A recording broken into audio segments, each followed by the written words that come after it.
ঈদের ঠিক আগের দিনই আমার সাথে বাজে একটা কাণ্ড ঘটছে, মনটাই খারাপ হয়ে গেল।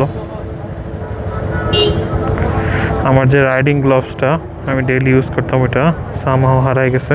বাইকে ছিল, হয়তো কোথাও পড়ে গেছে বাইক থেকে। পুরা মেজাজটাই গরম লাগতেছে, পুরা ঈদটাই গ্লাভস ছাড়া কাটাইতে হবে। কি আর করার, কপাল, সবই কপাল।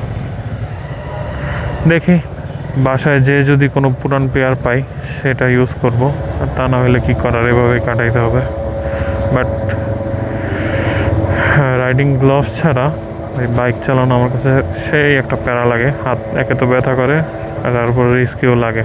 অনেক সময় যে সাইকেল, রিক্সা টিক্সা ওইটা এসে লাগাই দেয় হাতের ভিতরে। গ্লাভস থাকলে তো ব্যথা পাওয়া যায় না, গ্লাভস না থাকলেই দেখা যাবে হাত টাত কেটে যায়। আপনারা বলেন তো কীরকম লাগে ঈদের আগের দিনে এরকম একটা কাণ্ড ঘটলে।